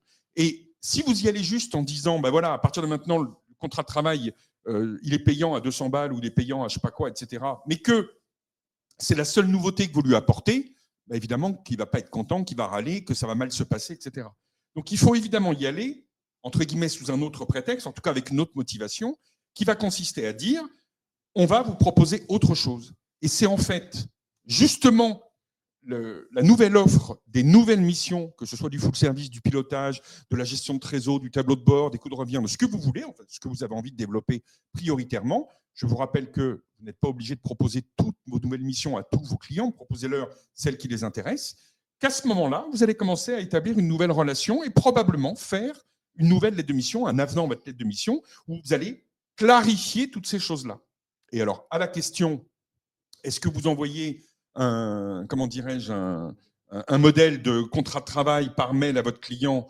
Je vais vous dire, il y a 2 hypothèses. Soit, moi, à titre perso, envoyer un modèle, si je n'y touche pas, mais ça, c'est la condition, c'est là au-dessus que souvent l'expert comptable n'est pas clair. C'est-à-dire qu'il envoie le modèle, mais après, il accepte de le relire parce que ça va vite, parce que, non, par définition, non. Il y a 2 hypothèses. Soit je vous envoie un modèle, mais que vous trouvez sur Internet, et même à la limite, vous payez 10 balles sur n'importe quel site juridique de je ne sais quoi, et dans ces cas-là, je n'y touche pas du tout. Et de manière très claire, j'envoie le mail en disant je n'y touche pas et on est clair que je ne m'en occupe pas. Soit effectivement je fais les choses, mais dans ces cas-là, c'est facturé et c'est un travail sur mesure. C'est ma salade. Soit vous achetez ma salade et vous vous débrouillez avec pour la laver, mais vous n'allez pas demander au maraîcher qui vous la lave ou en tout cas qui vous enlève le truc, qui vous enlève. Non. Soit on fait pas. Mais là encore, c'est aussi une question, c'est ce que disait Cécile la dernière fois, c'est aussi une question d'avoir des relations claires. Et très souvent, l'expert comptable, il est excessivement mal à l'aise là-dedans. Il n'ose pas aborder ces sujets-là. Mais votre client, c'est un chef d'entreprise. Il l'aborde tous les jours avec ses clients, cette question-là. Quand un client, lui, le mec, je sais pas, il est plombier, il demande quelque chose en plus, le plombier, il facture en plus. Et ça paraît normal à tout le monde. L'esthéticienne, elle facture en plus si elle fait des trucs en plus. Et ça paraît normal à tout le monde. Donc, il ne faut pas se mettre, nous, mal à l'aise parce qu'on demande quelque chose qui est tout à fait normal. Un travail fait doit être payé. Alors après, je rebondis juste pour l'histoire du contrat de travail. Si jamais le client fait lui-même son modèle et que après nous faisons la fiche de paye, lien avec la responsabilité, mais c'est pas le sujet d'aujourd'hui entre le contrat de travail et la fiche de paye qui est le relevé d'un contrat de travail si le contrat de travail est fait n'importe comment. Donc peut-être que en fait il faut une position claire là, en l'occurrence de l'expert comptable. Nous n'envoyons pas de modèle de contrat de travail parce que nous faisons la fiche de paye et où aucune fiche de paye ne sera faite sans avoir audité les contrats de travail éventuellement de tous et l'audit va se facturer 180, 200, 250 € hors taxe pour revoir ce contrat de travail. Tout à fait, ça peut être parfaitement ça aussi. Si vous faites votre contrat vous-même, nous, on ne peut pas faire la paye sans l'avoir audité. Et l'audit coûte aussi cher que le contrat. Donc, vous auriez mieux fait, honnêtement, pour économiser, passez-nous le contrat. Là, je suis désolé, mais il faut qu'on a, parce qu'il nous reste 35 minutes à peu près, et il faut qu'on passe à la partie concrètement du diapo. C'est toi qui as la zapette. Hein. Oui, c'est moi qui ai la zapette, bien sûr. Ouais. Non, mais c'est intéressant. Si je résume concrètement, ce qu'on s'est dit sur on cette a première déjà partie, voilà, on a déjà un peu abordé, c'est pour ça. Ce qu'on se dit en termes de tarification, c'est que sur la mission de production, c'est surtout une question de clarification et de psychologique, en fait, qu'on a largement abordé dans le premier. Mais que là, ce qu'on développe dans ce webinaire aujourd'hui, c'est que la question de tarification, c'est surtout une question d'offre et de présentation des nouvelles missions. Et ce qui amène, donc après la salade, on passe à la madeleine. Je suis très culinaire. Il y a un fil rouge quand même. Et avec cet exemple de la madeleine à 30 centimes. Et oui, c'est ça. Ça, c'est une madeleine, 30 centimes. Alors peut-être maintenant, c'est 40. Mais le muffin, qui est la même chose, sauf qu'on a changé l'emballage, il est passé à 2,50 et on a changé le nom, c'est passé voilà. Et après, c'est devenu un cupcake. Donc, on a mis un petit topping dessus qui coûte que dalle. Et on a plus que doublé le prix. Donc, ça, c'est pour expliquer que... Alors, il y en a qui diront, c'est du marketing, c'est du vol. Entre les deux premiers, c'est du marketing. Entre la madeleine et le muffin. Non, c'est le même produit. Non, mais autant le cupcake, il y a une valeur ajoutée. Oui. Non, je vais trop loin. Là, de ce que je vois entre la madeleine et le muffin, c'est le même produit, mais je le vends différemment. Entre le muffin et le cupcake, j'apporte une valeur ajoutée en plus. Non. Oui. Non, mais moi, je pense qu'entre la madeleine et le muffin, c'est bien sûr du marketing et de l'emballage, au sens propre, comme se figurer, mais c'est aussi une façon de convenir mieux aux clients. Oui. C'est-à-dire que c'est une façon de se différencier. Et quand il voit quelque chose, ça fait plus envie, il a plus confiance, il a plus. Donc voilà, c'est effectivement. Non, mais là, ça peut être l'image du tableau de bord qui est adapté ou qui n'est pas adapté. La madeleine, c'est peut-être le truc presse-bouton ou de toute manière où on donne la trésor au client et son chiffre d'affaires alors qu'en fait, il l'a déjà. Le muffin, on a apporté un petit truc et le cupcake, mais aujourd'hui, moi j'ai plutôt le sentiment dans les cabinets qu'on propose du cupcake au prix de la madeleine. Alors non, je pense pas quand même, parce que le problème c'est que le service est quand même mal emballé dans les cabinets. Tu reprends l'exemple du tableau de bord, on en reparlera, on a juste une diapo là-dessus tout à l'heure. Le tableau de bord, le problème c'est que quand des cabinets disent « Ah mais le tableau de bord ça marche pas, je l'ai envoyé à mes clients, finalement ils sont pas prêts à payer », c'est normal, on leur a envoyé une madeleine, c'est-à-dire que c'est pas du tout emballé, pas du tout expliqué, pas du tout accompagné. Moyennant quoi le client, il le comprend pas, quand tu parles du social, par exemple, et que tu passes 1 ou 2 heures à gérer la prévoyance d'un salarié, d'un de tes clients qui était en longue maladie, ou en courte maladie d'ailleurs, actionné de dossier de prévoyance, on y passe 1 ou 2 heures, je ne sais pas qui le facture. Et là, en réalité, c'est vraiment du temps. Alors, personne n'a envie de... Ça, par exemple, typiquement, c'est un très bon exemple. Le social est souvent... C'est beaucoup, beaucoup mieux qu'il y a 20 ans, parce qu'il y a 20 ans, c'était le forfait, c'était compris dans le forfait global, il y a 20 ans. Maintenant, on a sorti le forfait social parce qu'on a compris que les coûts avaient augmenté considérablement, ne serait-ce que la paye des gestionnaires de paye qui étaient très mal payés il y a 20 ans, qui maintenant sont arrivés au niveau des collaborateurs comptables. Mais typiquement, le social, c'est quelque chose qui se facture à la grille, à la tâche. Donc typiquement, pour revenir sur la facturation, on est sur une prestation. Alors maintenant, 80% ou 90% des cabinets facturent beaucoup mieux le social, c'est-à-dire on facture une entrée, une sortie, on facture des choses comme ça. Typiquement, rajoutons une ligne, prévoyance, etc., etc. Il suffit de le prévoir dans la tarification et là, il n'y a jamais de discussion. Quand vous allez au restaurant, une fois que vous avez choisi votre entrée, votre plat et votre dessert, quand on arrive à l'addition, vous ne dites pas « Ah, mais le dessert, il est vachement cher. » Bah oui, mon chéri, mais tu l'as acheté il y a une demi-heure, tu as choisi, tu savais le prix, c'était marqué sur la carte. Alors, ça, c'est pas vrai. Ça ne peut pas être possible pour tous les métiers de l'expert comptable, pour toutes les missions. Mais typiquement, c'est vraiment pour la paye ce qu'il y a de plus adapté. On a une grille tarifaire. Il y a plein de cabinets qui, le 1er janvier, envoient à tous leurs clients la grille tarifaire de l'année. Le bulletin, il est à 25, il passe à 25,50. Les déclaratifs, ils étaient à 80, ils passent à 92, etc. Je ne sais pas quoi, mais ce que je veux dire, et plus vous avez de lignes, moins il y a de problèmes. Le problème après, c'est de le facturer. C'est-à-dire que le collaborateur, il faut qu'il note qu'il a fait cette prestation dans ses temps ou dans ses tâches parce que sinon il y a un problème de piste d'audit, entre guillemets, c'est-à-dire qu'entre le travail qui a été fait et la facture qui sera payée par le client, on a juste oublié de cocher la case. Juste, sur la logistique, je pense j'ai les questions qui continuent pas. Je pense que ça rafraîchit pas le chat. Parce que depuis qu'on l'a rafraîchi tout à l'heure, j'ai pas aucune nouvelle question. Parce qu'on a été clair, peut-être. Peut-être on a été limpide, mais ça doit être depuis 9h35, il n'y a pas de nouvelles questions. Merci Donc beaucoup. ça, on va passer vite, c'est ce qu'on a dit tout à l'heure. En fait, il faut adapter la politique du prix à la mission. Plus on est dans la valeur ajoutée, plus la facturation doit être ajustée. Et moins on va être sur une facturation au temps passé ou à la tâche. Quand vous faites en gestion de patrimoine une session temporaire d'usufruit, vous n'allez pas facturer les 4 heures que vous allez passer. Vous allez facturer effectivement, ça fait 20 ans que vous travaillez, vous avez fait une formation, un 3e cycle à Clermont-Ferrand, vous avez fait des formations annuelles au club patrimoine, vous avez fait plein de choses. Et évidemment, vous n'allez pas facturer juste les 3 ou 4 heures que vous allez passer pour ce dossier-là, le rendez-vous de 2 heures avec le client, etc. etc. Vous allez lui facturer une quote-part de tout votre investissement personnel depuis 20 ans. Et donc, à l'inverse, quand vous faites une tenue de comptabilité, une TVA, une paye ou une mise en place de prévoyance pour un collaborateur qui a été en longue maladie, évidemment, vous allez facturer les 3 heures que vous allez y passer ou les 2 heures que vous allez y passer sous la forme d'un forfait parce que vous n'allez pas compter pour chacun des clients la demi-heure ou le quart d'heure que vous allez y passer. Plus vous êtes efficace, plus vous serez rentable. Mais en fait, il faut lui facturer la valeur ajoutée, enfin la valeur que vous avez créée pour lui en le déchargeant, en lui enlevant cette épine du pied. Moi, j'ai des clients, j'ai des experts comptables avec qui je bosse de temps en temps qui me disent le client ne veut pas payer. Je dis laisse-lui faire. Il n'y a pas de sujet. Laisse-lui le faire. Quand il l'aura fait une fois, il trouvera que 50 ou 100 balles, c'est pas si cher. Mais évidemment, si on le fait à sa place et si on se dit que nous, on y passe 1 heure, on se dit je ne vais quand même pas lui facturer 100 balles pour 1 heure. Mais pourquoi ? Lui, s'il le fait, il va en passer 4. Voire même, il va y passer sa semaine et il va y passer sa jeunesse. Eh bien, laissons-le faire. Alors, il y a une autre aussi difficulté que j'ai dans mon cabinet, je vous fais part de mes expériences de chef d'entreprise et d'expert comptable, c'est l'appréciation du temps passé par le collaborateur. Moi, souvent, et surtout au social, souvent on me dit, bon, ça me prend 1 heure. Après coup, je vois que ça a pris 3 heures. Évidemment, parce qu'il y a eu des allers-retours avec le client.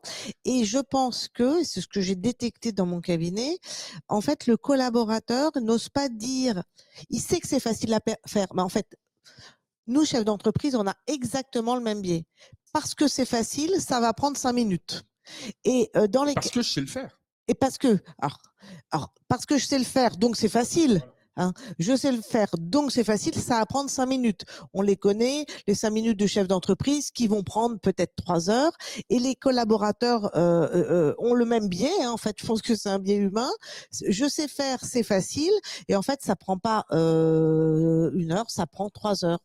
Alors là, c'est pour ça que tu nous proposes une facturation en fait à la fixe, au forfait, à la tâche, mais pas au forfait annuel. Au forfait unitaire pour la prestation. Mais tu vois, par exemple, gérer un dossier de prévoyance qui peut prendre 1 ou 2 heures, parce que c'est long, et puis on va y revenir, et puis on va surveiller, on va faire le calcul, et on va enlever les IGSS, parce qu'on subroge, parce que... Bref, si on a 100 € de l'heure, si on compte 3 heures, 300 € la maladie, entre une fiche de paye 25 € et la gestion d'une maladie 300 €, il va être en PLS, le client, là.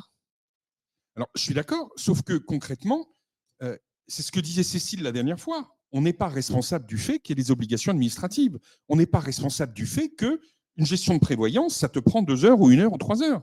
Et je veux dire, moi, j'ai eu une fuite il n'y a pas longtemps chez moi, je suis parfaitement incapable de changer un siphon, un machin, un truc, un bidule, ça m'a coûté 250 balles. Et alors que je dis ça à un pote, il me dit, t'es con, j'en avais pour 10 minutes. Peut-être, mais moi, je ne sais pas le faire. Donc, quand on ne sait pas le faire, il faut accepter que, ou quand on n'a pas envie de le faire, je reviens à ma salade, mes exemples préhistoriques. Mais sauf que la salade, je sais éplucher une salade, sauf que je préfère payer 5 balles une salade qu'en vaut 2, et voilà, parce que c'est un service qu'on me rend. Mais je veux dire, c'est vrai pour tout. Quand le client, quel que soit son métier, il rend service à ses propres clients. Il a bien conscience que si on va chez lui, quand on est taxi, quand on est je ne sais quoi, plombier, électricien ou autre, on vit aussi par le décalage entre ce qu'on sait faire nous et ce que ne sait pas faire le client. Donc, c'est aussi l'endroit où on gagne notre vie. Et c'est normal de faire ça. Il y avait une question, une remarque plutôt dans le chat sur cet aspect différenciation, faire valoir sa valeur ajoutée. Et quelqu'un disait, oui, mais c'est pénible de devoir tout le temps argumenter sur ses compétences. Donc, comment est-ce qu'on fait la différence entre je dois me justifier et justifier que je suis compétent et j'arrive à valoriser mon expertise? Parce que après, la personne là, elle le prend comme un peu une sorte de remise en question de ses compétences, devoir se justifier. C'est pas ça. Enfin, je ne sais pas si c'est une remise en cause des compétences. Je pense que le client n'a pas de doute. Vous avez bien vu, plus de la moitié des clients viennent chez vous parce que vous êtes compétent et ils ont confiance. C'est pas le sujet. Le sujet, c'est que très concrètement, ils n'ont pas envie de payer pour un truc. Et là, je ne connais pas le confrère ou la consoeur qui pose la question, mais je suis sûr que l'on parle de choses qui n'ont aucune valeur pour eux. Le problème, c'est qu'ils n'ont pas envie de payer quelque chose qui ne leur sert à rien. Je veux dire, quand tu dis que le client est en PLS parce qu'on lui facture 300 balles sa prévoyance, mais honnêtement, je le comprends. Le mec, le client, pardon.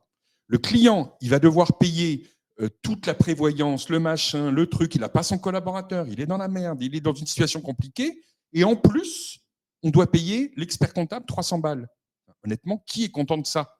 Enfin, je veux dire, moi, c'est comme on est en panne sur une route, etc., en voiture, etc. On est dans la merde, on est en retard, c'est compliqué, on va louper notre train, notre avion, notre je sais pas quoi, notre truc, et en plus, il faut payer le réparateur, il faut payer machin. Qui est content de ça? Ça ne remet pas en cause la compétence du réparateur, etc. Moi, ça m'est arrivé, je sais pas, 5 fois, 10 fois de tomber en panne et de devoir faire un appel à un réparateur. Et quand le réparateur arrive, je me force à me dire, attention, lui, il est cool, il est sympa, il vient t'aider.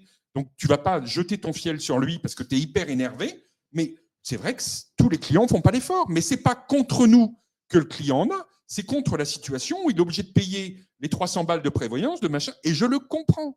Quand on est dans les nouvelles missions, là, pour moi, ce n'est pas des nouvelles missions. C'est ce que j'appelle souvent des missions annexes, connexes, accessoires. On est sur l'accessoire au principal. Je ne parle pas d'un point de vue juridique. Je parle de les nouvelles missions, c'est pas ça. Les nouvelles missions, c'est de la création de valeur, de la création de bonheur, de la création d'enthousiasme. On va aider nos clients, on va les soulager, on va leur donner une vie plus confortable, on va tout ça. On n'est pas du tout dans le même débat. Et évidemment, on négocie pas avec le couteau sous la gorge. On négocie en amont. On vient vous voir une fois par mois, une fois tous les 3 mois, etc. On va vous aider à gérer mieux, à travailler moins, à gagner de l'argent, etc.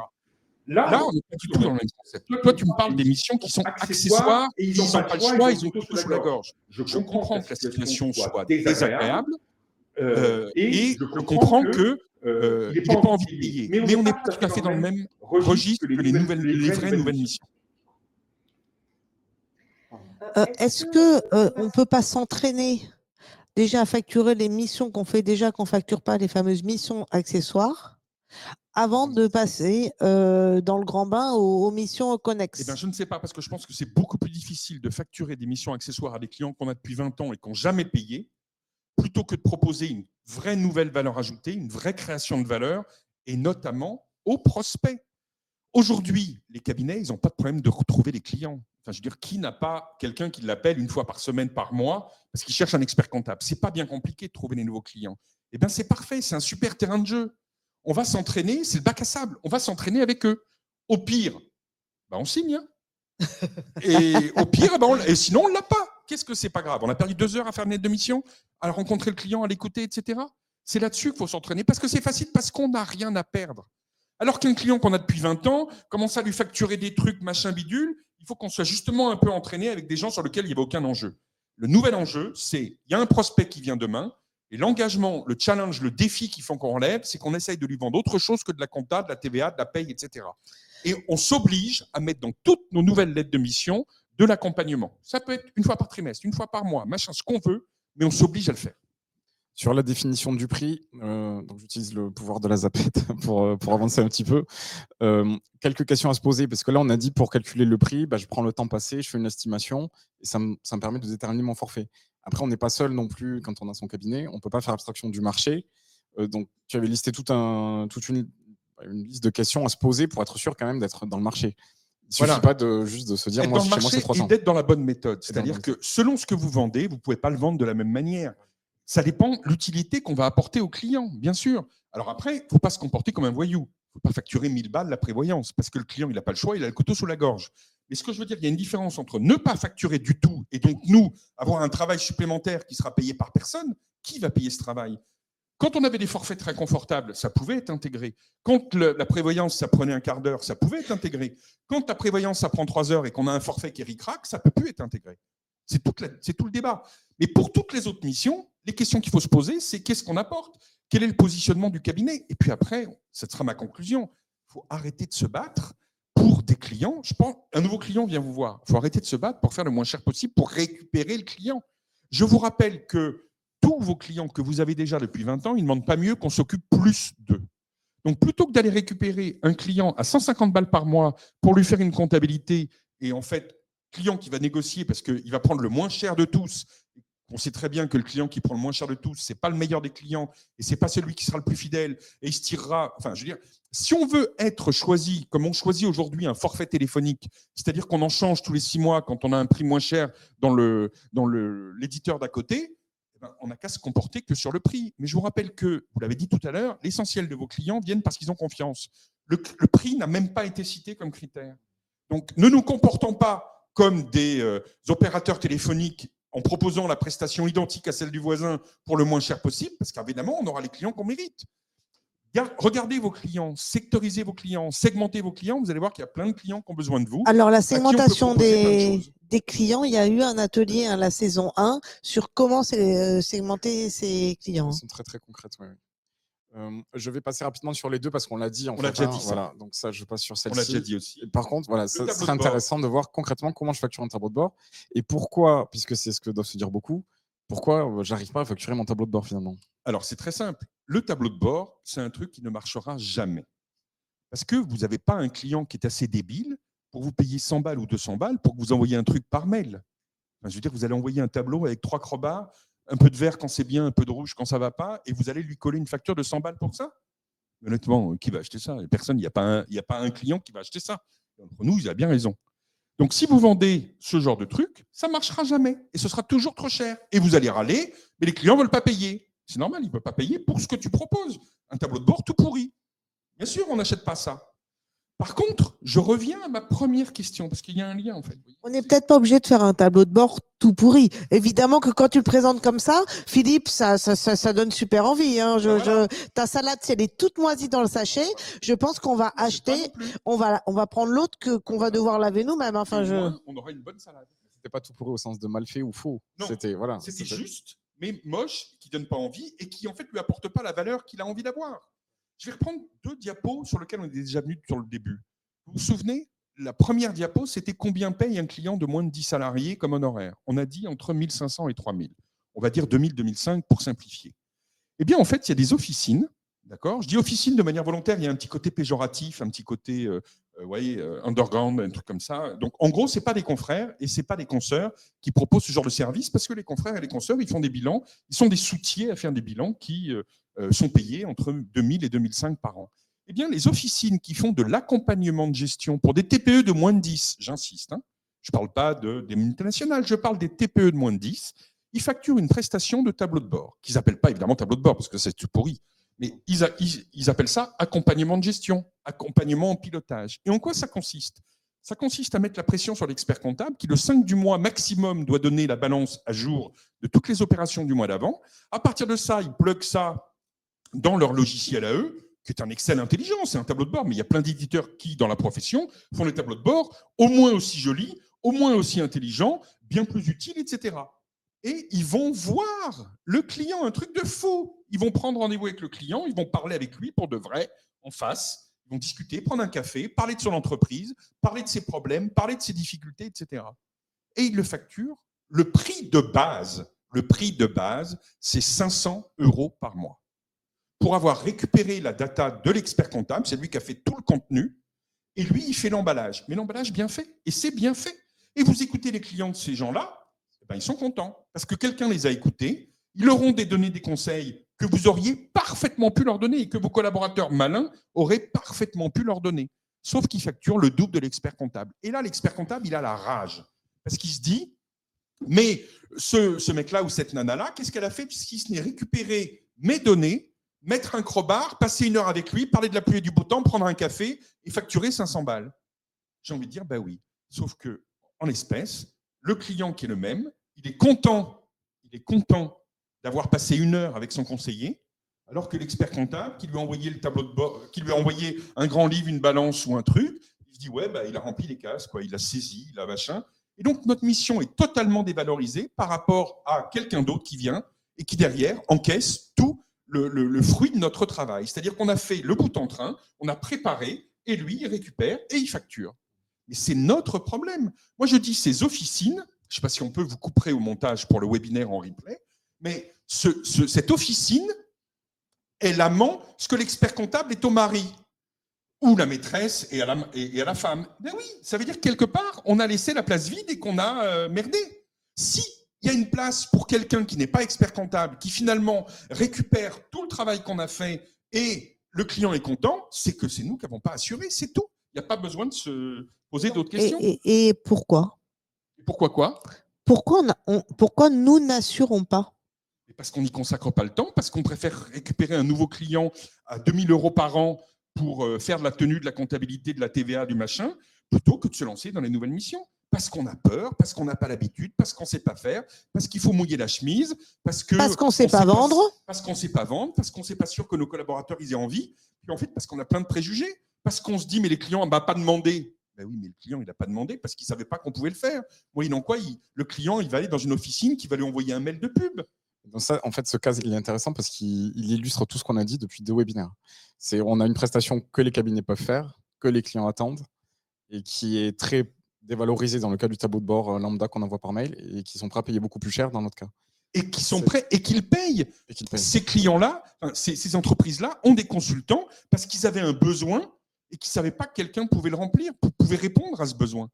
Et donc, je répète, comme dit Julien, tous les cabinets peuvent faire ces missions. Tous. Ne vous lancez pas dans la RSE, ne vous lancez pas dans la cybersécurité, dans la durabilité si vous ne savez pas faire, si vous n'avez pas le temps de vous former, si vos collaborateurs n'ont pas envie, si vos clients n'ont pas envie. OK.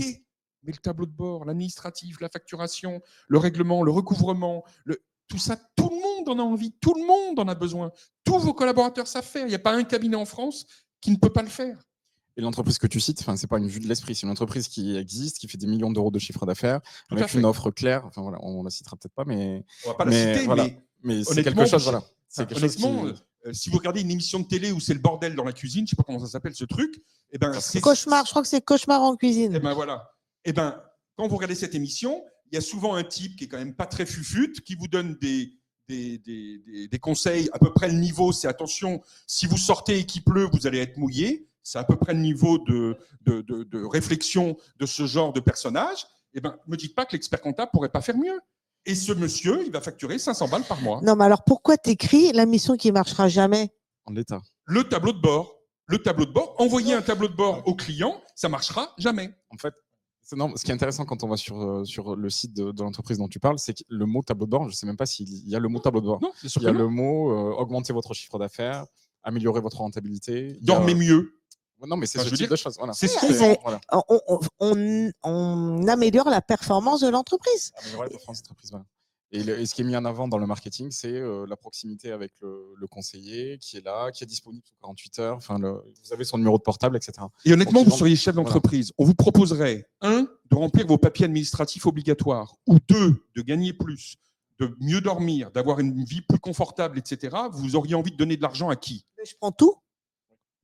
Le premier, vous n'avez pas le choix, mais vous n'avez pas envie de mettre des sous, c'est comme l'essence. Sans essence, vous ne roulez pas, vous n'avez pas le choix, il faut payer, mais vous allez au moins cher. Expert comptable. Et deuxièmement, celui qui vous propose de gagner plus, de mieux vivre, vous êtes prêt à investir dans ce monsieur ou dans cette dame. Et c'est normal. Alors Philippe, on le sait ça. Il y a une difficulté qui est la transformation du collaborateur. Ce n'est pas pour rien que ça s'appelle les ateliers de la transformation. Il n'y a pas qu'une difficulté. Il y a aussi déjà que l'expert comptable, il faut mouiller la chemise, il faut qu'il s'y mette, il faut qu'il se dise on y va, il faut qu'il y croit. Je me permets de rappeler aussi que le congrès de cette année, c'est ce sujet-là. La profession a décidé de consacrer ce congrès à la transformation des cabinets, au développement des nouvelles missions, pour cette raison-là, parce que c'est accessible à tous et qu'il ne faut pas attendre d'avoir le couteau sous la gorge pour y aller. Et bien sûr, il y a le collaborateur, c'est un des axes du congrès, mais il y a aussi la définition de l'offre. Avant, qu'est-ce qu'on va proposer à nos clients? Mais ça, ce n'est pas compliqué. L'Ordre des experts comptables de Paris propose la Performance Academy, la Newbies Academy. Tout existe. Il y a la Profession comptable 2030, il y a la formation des collaborateurs, tout est sur la table. Il y a juste qu'à décider d'y aller et de se dire on y va. Mais sinon, honnêtement, si on n'y va pas, c'est qu'on n'a pas envie d'y aller. Donc, il ne faut pas se poser de questions après. Alors, si on ne veut pas y aller, on a la nouvelle plateforme depuis 2 ans qui s'appelle Be Bye Bye Merveilleux. pour céder son cabinet. Enfin, je dis ça comme ça. Tu as raison, c'est exactement l'idée. Il nous reste 12 minutes. Je fais un petit point dans ce qu'on se dit jusqu'à maintenant. C'est sur les missions de production, si j'essaie de remettre les briques. Sur les missions de production, il y a un enjeu surtout de clarification dès la lettre de mission, dès l'arrivée du nouveau client. Sur les missions d'accompagnement. Évidemment, on ne l'a pas dit, mais il y a aussi un enjeu de process. Bien sûr. C'est-à-dire, si le prix n'est pas élevé et qu'on ne peut pas faire les prix qu'on faisait il y a 20 ans, il y a un moyen aussi de réduire le problème. C'est de passer moins de temps, d'automatiser, de revoir les process et d'arrêter de faire des travaux qui sont inutiles. Hein. Et pour savoir si on passe moins de temps, avoir une gestion des temps des collaborateurs. Évidemment. Donc ça, c'est pour la partie production, pour la partie... Et des associés. Pour la partie accompagnement. Merci, monsieur. Pour la partie accompagnement, ce qu'on vient de dire, c'est que en fait, si c'est bien enrobé, si c'est bien vendu et si on répond aux besoins parfois non exprimés des chefs d'entreprise, on peut le facturer de façon importante. Il y a de la marge. En général, c'est le double des honoraires de compta. Et ça, c'est réel. Pour se repérer. Voilà, et c'est pas de la théorie. Et on le voit partout en France, partout. Voilà, à condition de l'évaluer. Donc là, la suggestion pratique, c'est d'évaluer et de facturer au forfait sur les missions d'accompagnement. Oui, tout à fait. Facturation au forfait. Et je propose de passer directement aux missions de conseil sur les 10 minutes. Voilà. Et donc ça, c'est ce qu'on vient de dire. Et d'aller sur les missions de conseil. Donc c'est la brique du dessus. Comment est-ce qu'on facture ces missions que tu décrivais comme exceptionnelles, qui demandent plus de spécialisation et sur lesquelles l'expert comptable n'est pas seul. Il est face à d'autres consultants. Quelle est ta recommandation en termes de facturation concrètement pour ce type de mission? Alors là, c'est des missions qui, je le répète, représentent 2 à 3% du chiffre d'affaires actuel de la profession. Donc on est sur vraiment un micro-marché pour la profession. Ça ne veut pas dire que ça ne va pas se développer, mais pour l'instant, ça reste encore très marginal. Donc c'est ce qu'on a dit tout à l'heure, mission ponctuelle exceptionnelle qui nécessite un haut niveau de spécialisation, soit pour l'expert comptable, soit pour les gens qui bossent sur ces missions. Ce ne sont pas en très large majorité les collaborateurs traditionnels comptables qui font ces missions-là. D'accord ? On est sur un autre marché, entre guillemets. Donc, qui dit autre marché dit aussi autre mode de facturation. Exactement. Et on la en arrive facturation de la valeur. Et oui, alors là, cette nouvelle... qui n'est pas culinaire, pour le coup. Qui n'est pas culinaire. Oui, ça, moi. pour une fois, voilà, on n'est plus dans la salade, là. Alors, je vais vous raconter une anecdote que vous trouverez sur Google si vous tapez 3 mots. C'est une histoire qui est vraie et qui est tout à fait caractéristique de la mission de conseil. C'est donc Pierre Cardin, dans les années 60, qui avait une boutique sur la 5e avenue à New York et qui, un jour, voit rentrer une cliente qui cherchait un chapeau pour aller à un mariage.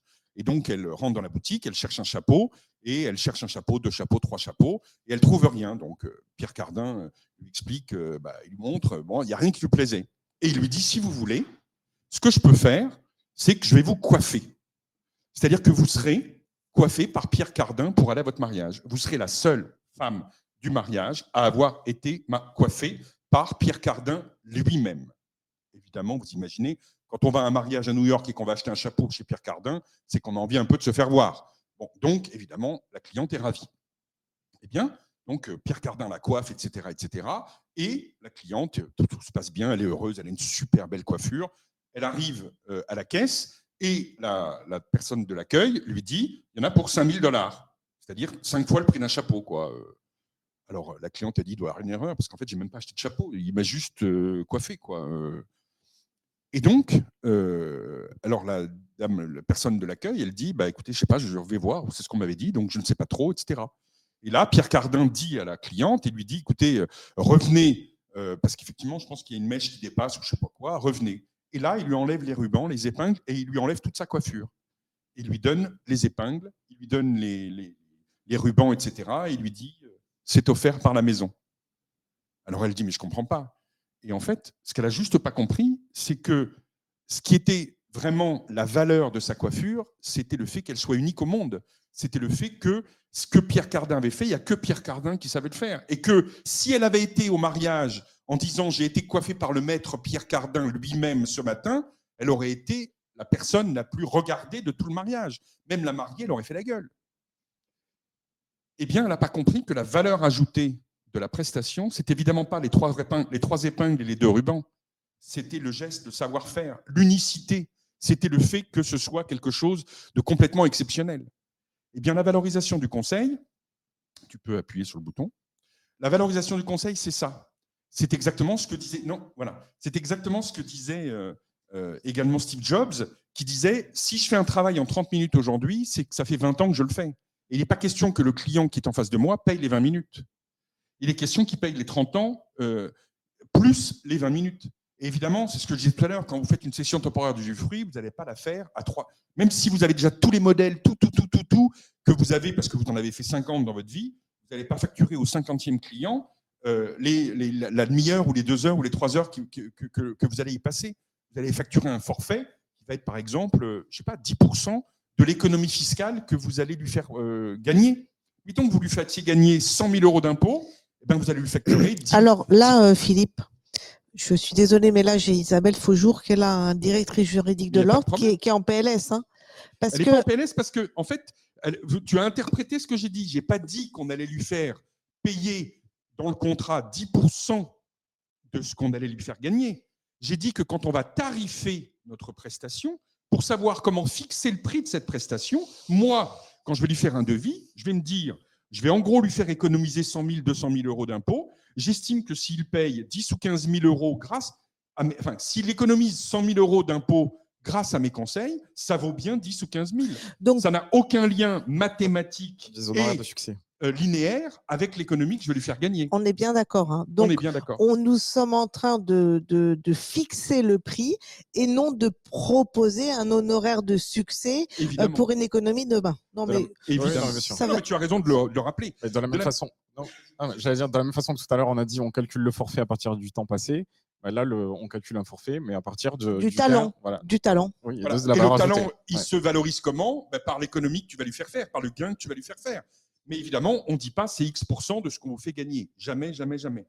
Par contre, tout à l'heure, on a dit sur les missions de full service, sur les missions d'accompagnement, on a dit qu'on faisait les forfaits. On peut parfaitement compléter le forfait avec des success fees. C'est-à-dire qu'on peut dire, typiquement, le client qui a des créances clients qui ne sont pas payées, les clients ne payent pas, on a des retards de paiement, on a des agios bancaires, etc., etc. On peut ajouter à notre forfait mensuel, évidemment, par exemple, X% de ce qu'on lui fait gagner. Si les clients payent à 30 jours, on a un petit bonus en plus. Si les clients payent, si on réduit les agios, si on réduit tout ça, si on fait de la gestion de trésorerie et qu'on réduit les intérêts bancaires, les agios bancaires, les découverts, si on réduit les impayés, évidemment que vous pouvez demander à avoir une quote-part de ce que vous lui faites gagner. Ça s'ajoutera au forfait. Le forfait, c'est le temps de travail que vous avez passé avec lui, c'est ce que vous lui avez fait gagner, etc., etc. Mais vous pouvez gagner en plus par des success fees en ajoutant un forfait sur ce que vous lui faites gagner, économiser, etc. Il y a quelqu'un qui dit l'expérience, pour revenir sur Steve Jobs, ça doit être inclus dans le taux horaire. Est-ce que c'est ce que tu dis ?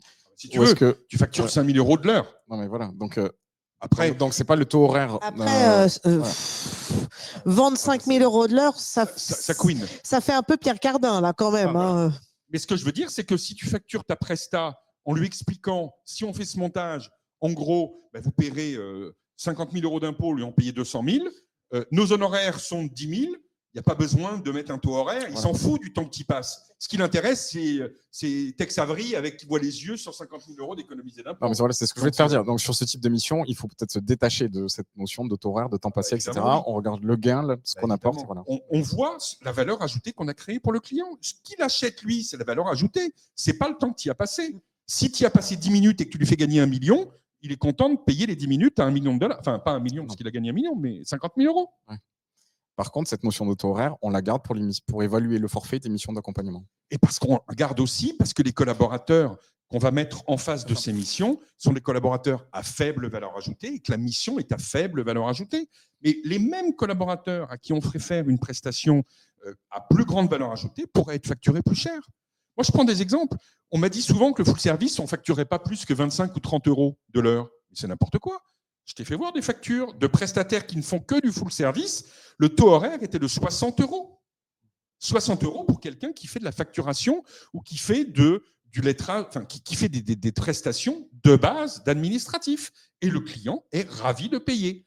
Et moi, j'interroge l'expert comptable en disant « Mais pourquoi tu ne fais pas ce boulot aux mêmes conditions horaires ? C'est quasiment payé le même prix, voire même un peu plus que ce que tu factures, la tenue sur tes dossiers. » Il dit « Je ne pensais pas que le client serait prêt à payer ce prix-là pour ça. » Mais le client, on lui enlève une épingle du pied, il est content de le payer. Et encore une fois, ce n'était pas inscrit comme ça sur la facture. Ce n'était pas écrit lettrage saisi, c'était valorisé je ne sais plus si c'était accompagnement administratif, mais voilà, là, c'était valorisé différemment. On peut passer peut-être à la conclusion. Il nous reste à peu près 2 minutes justement sur la stratégie du prix. Est-ce qu'on parle facturation, donc forcément on parle le prix, mais est-ce que la logique c'est toujours de s'aligner sur le prix? Évidemment En non. résumé. Évidemment non. J'adore cette photo, il y en a 50 quand vous allez sur Internet, mais c'est exactement ça. Le client, il a acheté le dessin qu'il a dans les mains. Et une fois qu'il a acheté ça, il a négocié le prix, il a pris le moins cher. Sauf que, effectivement, le prestataire, à la fin, il n'a pas forcément tout à fait le talent pour faire ce qui lui était demandé. Donc, vous, la question, c'est est-ce que vous avez envie de vendre ce que le client est venu acheter ou est-ce que vous avez envie de vendre le moins cher possible? Et après, le client, enfin, je veux dire, c'est pas moi qui ai inventé ça. Tout le monde dit que le client, il est prêt à payer s'il a un service de qualité. Si on reste sur des missions sur lesquelles la qualité de service n'a aucun intérêt parce qu'une liasse fiscale, je veux dire honnêtement, si vous passez des charges constatées d'avance pour 50 balles et que vous êtes prêt à facturer plus cher le client, évidemment qu'il n'est pas prêt à payer. Il s'en fout de son résultat à 50, 100 ou 200 balles près. Par contre, si vous lui apportez un vrai service, si vous le déchargez de tâches qu'il n'a pas envie de faire, si vous l'aidez à son pilotage, si vous améliorez sa trésorerie, que des choses que 99% des cabinets savent faire, il ne négociera pas à 20 balles près, il ne négociera pas au moins cher, il ira là où il y a le service. Et je vous rappelle ce qu'on a dit en introduction, un expert comptable vend sa prestation en moyenne 2000-2005 pour un cabinet de moins de 10, pour un client de moins de 10. Un accompagnateur de gestion qui fait un travail de récupération du travail de l'expert comptable et de mise en emballage et rendez-vous client, il facture ça au moins le double. Donc la question, c'est qu'est-ce qu'on a envie d'apporter à nos clients? Parce que le client, il a envie d'acheter. Voilà. Et la conclusion qui est, moi, ma devise, c'est quand le prix est un problème, c'est que le problème, c'est pas le prix. C'est qu'on ne s'est pas mis d'accord sur la prestation, que le client, il achète quelque chose qui n'est pas ce que vous vendez, ou alors que, effectivement, vous n'avez pas réussi à vendre la valeur ajoutée que vous allez lui apporter. Mais le problème du prix n'est jamais qu'un problème de prix. C'est un problème de compréhension sur ce qu'on apporte au client. Parfait. Juste une précision, retournez voir le diaporama de la dernière fois. J'avais mis plein d'annexes avec les taux horaires, les statistiques dans la profession, selon les missions, etc., etc. Donc, on a beaucoup de choses dans le diaporama. Il y a plein d'annexes dans le diaporama et dans le webinaire de la dernière fois. Donc, n'hésitez pas, on ne les a pas remis cette fois-ci, mais vous avez plein de chiffres. Et vous avez en ce moment, lors des experts comptables, le Conseil national qui sort une enquête sur les pratiques et la gestion des cabinets. Et l'enquête sera dévoilée au Congrès. Donc, répondez-y dès que vous recevez le mail du Conseil national et vous aurez toutes les statistiques sur les taux de facturation à Paris, en province, selon les missions, etc., etc. Là, attaché à ce support, il y aura quelques stats issues d'enquêtes, mais effectivement, l'autre est encore plus riche. Parfait. Bah, écoutez, moi, je propose de clôturer là et peut-être de rappeler effectivement les prochaines échéances. Alors, les prochains rendez-vous, on ne vous a pas affiché le calendrier, on s'en excuse.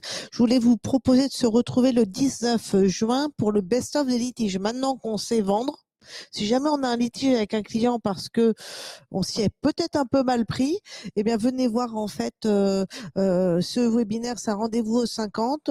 On va vous faire le top 10 de tous les litiges et que les difficultés des autres servent à tout le monde et comme ça nous permettra d'éviter tous ces litiges. Et puis le prochain rendez-vous de ces ateliers de la transformation, c'est le 4 juillet. Le 4 juillet, ben oui, j'ai un truc faux sur mon truc.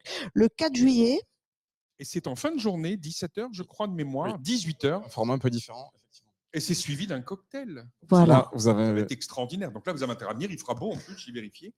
Donc, il faut tous venir nombreux cette fois. Donc, on fête ensemble la saison 3 des ateliers de la transformation et puis aussi le 4 juillet, l'indépendance des États-Unis.